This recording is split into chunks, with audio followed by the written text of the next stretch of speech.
What's going on, everyone? Showtime Nick, and I'm back after I think a 3-day hiatus or however many days it's been since my last video, but there's been a lot to talk about. Like James Harden's first 2 games with the Nets, which I would say they look really good on offense, but they need to get their defense together if they want to win a championship. How Kyrie will fit in with the team, we still have yet to see that, but I just would say don't be surprised if the chemistry goes bad when he comes back. Although maybe he does mesh and the offense becomes even deadlier, but even if that does happen, they still need to figure things out on defense. The Mets and the Padres made a trade. I gotta look more into that, but to me it looks like it's not going to be nearly as big as what the Padres did with Blake Snell and Yu Darvish, or what the Mets did to get Francisco Lindor and Carlos Carrasco. And also, the Lakers got way too complacent against the Warriors. I'm not going to overreact to one game. Yes, the Lakers choked, but it's only one game. Still a lot left to go in the season. And, they've been turning it on and off a lot. And for the most part, it hasn't been costing them because of their weak schedule. But this time, them taking their foot off the gas ended up costing them. So just hope that the Lakers look at it as a wake-up call. I still very much think it's the Lakers finals to lose, at least until the Nets solve their defensive issues. Knicks are looking good again though, 2-game winning streak. Their defense is looking really good right now. But we're here to talk about the NFL playoffs. Just want to get that out of the way. So before we begin, please remember to like, and if you haven't subscribed yet, please do so and hit the notification bell. It really helps out. So gonna recap all 4 of the divisional games. I'm not gonna go through an intro because that's only for Giants videos. The Giants are at home just like me. Maybe I will work on an intro where I use NFL footage. If you'd like to see that, let me know. Although I'll just let you know now that that's going to take some time to work on. And by the way, although I've used footage in my latest videos, just so you know, I'm not going to use any in this video. Just going to be me talking because I don't want to take too long to edit this video. I just want to get this out. I already have my thoughts scripted, but no footage this time. So here we go. First things first, the Rams and Packers. I did pick the Packers to win this game, although I expected it to be much closer than it happened to be. Aaron Rodgers just picked apart the Rams defense that was so elite all season long, and what I thought could keep the Rams in this game just not be enough to win this game. And where the hell was Aaron Donald? He was a total no-show. And sorry to say it, but I don't think Jared Goff is a franchise quarterback, and I think he peaked 2 years ago. 2 years ago and 3 years ago, though, he really did look like a franchise quarterback, and thanks to Sean McVay, who now there are reports about Goff not getting along with. I don't know how accurate that is, but those are just reports coming out. And now I wouldn't say the Rams need to blow it up just yet. And while Jared Goff is certainly a lot better than Blake Bortles, I'll give him that, I think he's reached his ceiling, and he's certainly no Patrick Mahomes or Aaron Rodgers, obviously not even close to that either. Although the Rams definitely did give up way too much to trade up to draft him. I say at least give it one more shot next year, and then when we see how things are next year, then decide whether or not to blow it up. But at least for now, give it one more shot. Even though I really do think that the Rams peaked 2 years ago when they went to the Super Bowl. And even though I just said that I don't think Jared Goff is a franchise quarterback, I wouldn't say he's entirely to blame either. Les Snead has been overly aggressive with his roster construction. The Rams have given up way too many draft picks for guys that didn't even stay with the team for very long, such as Sammy Watkins or Marcus Peters and Brandon Cooks. On another note, the Rams just lost their defensive coordinator, Brandon Staley, who Aaron Donald and Jalen Ramsey have really raved about, and we can see why on the field. Well, we've seen why on the field for much of this season. And while I don't hate the Chargers, in fact, LaDainian Tomlinson was one of my favorite players growing up. I still have his jersey. I do wish that they were able to... I just wish somebody was able to take Jason Garrett off the Giants' hands. And it just happened to not be the Chargers. And they got a great defensive coordinator as their head coach now. So the Rams are going to have to find a new defensive coordinator. We'll see how that goes. Hopefully he's as good as Staley or better. Better would be amazing. That'd be like Christmas in the spring. Next, we got the Ravens and Bills. I predicted an upset for this, and okay, I take the L for that one. The Ravens' defense did do well for most of the game, but the offense was a total no-show.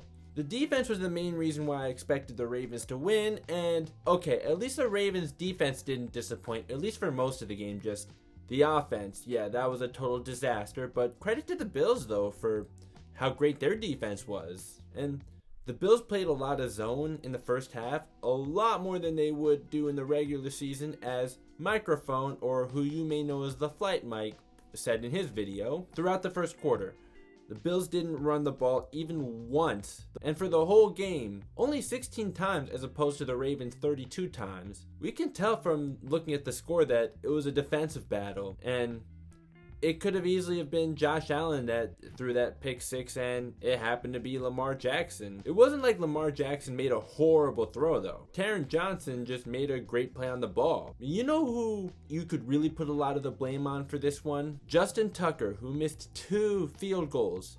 Yes, special teams matter. They can win or lose games, and those 2 field goals could have been big momentum changers because they could have given the Ravens the lead, and that didn't happen. So yes, special teams matter. They can win or lose games, and in this case, for the Ravens, that was a big reason why they lost. Bills fans, now congratulations on making it to the AFC Championship for the first time since the Jim Kelly era, but sorry to say it, unless Patrick Mahomes is not good to go on Sunday, I think this is where it ends. But you deserve to be happy nonetheless. You should be really happy whether you win this game next week or not. You know, Bills fans, you've been through hell and back, and you had a phenomenal season this year. I think that regardless of the outcome, you should hold your heads high, although obviously a trip to the Super Bowl will only make you happier, as it should, right? And Josh Allen, yeah, he's definitely a franchise quarterback. After his first 2 seasons, how many people actually thought that he'd be this good now? He definitely had the talent all along, he just wasn't able to put it all together, but this year he's been able to put it all together.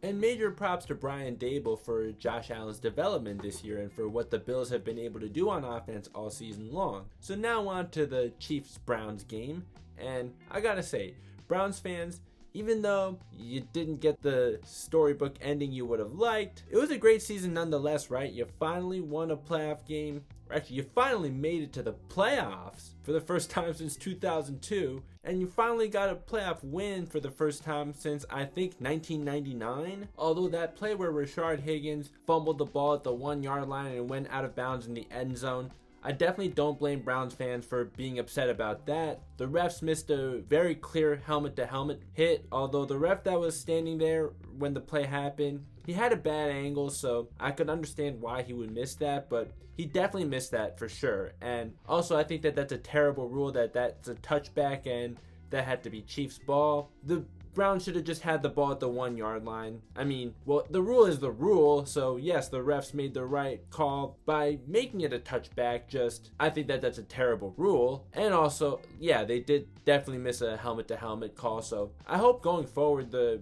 league finds a way to make sure the refs have a good angle for a play like that where they can see a helmet-to-helmet hit, because the ref definitely missed a helmet-to-helmet hit there. But down 19-3 at halftime, good job for the Browns to not quit and to see things through. And Tyrann Mathieu on his interception, he started out covering Austin Hooper, but he read it perfectly. Baker Mayfield forced this one to Jarvis Landry, and Tyrann Mathieu stepped in front to get that interception. Although I would also say Jarvis Landry shouldn't stop his feet. Like, he should actually start running towards the ball, but still, Tyrann Mathieu, great read on that play. But you know what though? That led to a missed field goal, so it didn't cost the Browns the game. And Chad Henne coming in for Patrick Mahomes when Patrick Mahomes got hurt, and he held his own when he had to replace Mahomes. I still don't think he's going to be enough to get the Chiefs back to the Super Bowl, but for the fact that he didn't lose the Chiefs the game, that's the least you can ask for out of a backup quarterback coming in the middle of a playoff game, right? Next, we got the Bucs and the Saints, and if this was Drew Brees' last game ever,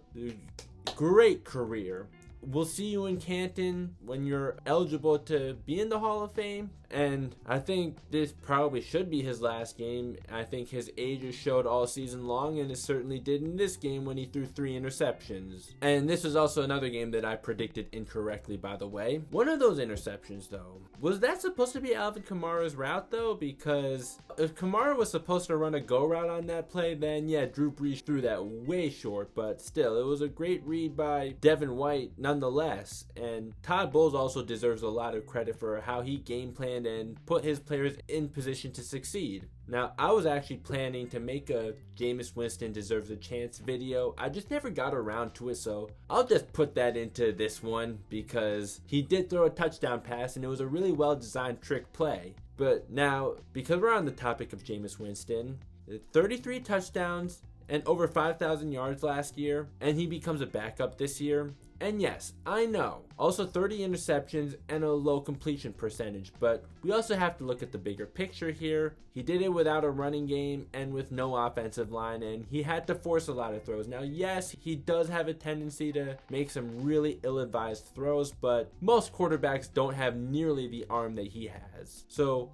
while Drew Brees has not been all that great this year, now that I'm thinking about it, the Saints probably wanted to bring in Jameis Winston and have Jameis Winston learn from Drew Brees for a year and have Jameis Winston as Drew Brees' successor. That may have been the plan, although if they have a shot at getting Deshaun Watson, then yeah, forget Jameis and go get Deshaun Watson. I don't know, but I really do think that Jameis Winston deserves another chance to start in the NFL. He definitely showed that he is more than capable of being an NFL starting quarterback, especially last year. Even though with all the interceptions, still 33 touchdowns, 5,000 passing yards, yeah, he definitely deserves to start in the NFL. As for Tom Brady at 43 years old and still doing his thing, it really is remarkable. And the notion that he's a system quarterback, that's just foolish. And I don't know how anyone ever came to that conclusion. No, he is not a system quarterback. He's actually that good. The notion that Tom Brady is a system quarterback, can we just throw that out now? Because I think this year more than any other year, it's become clear as day. No, he is not a system quarterback. And also for the Bucs, the Giants and USC Trojans fan, I'm really happy that JPP and Ronald Jones Jr. are one game away from the Super Bowl. So between the Bucs and the Packers, the Bucs smoked the Packers in their regular season matchup, but obviously we should expect a much different outcome this time. I still think that the Bucs will win this game. I'm going back and forth right now. Perhaps my prediction will change on Saturday. In fact, I've gone back and forth with this quite a lot, but for now I think I'm going to go with 35-31 Buccaneers, although this is one of those games that it could go either way, and I definitely expect a thriller between Tom Brady and Aaron Rodgers. So that's where I'm going to wrap it up today. Again, please remember to like, and if you still haven't subscribed yet, what are you doing? Please do so. It only takes 1 second, and hit the notification bell, and I'll see you next time. Hopefully we get some really good playoff football on Sunday. I at least expect a thriller between Tom Brady and Aaron Rodgers, but we will see.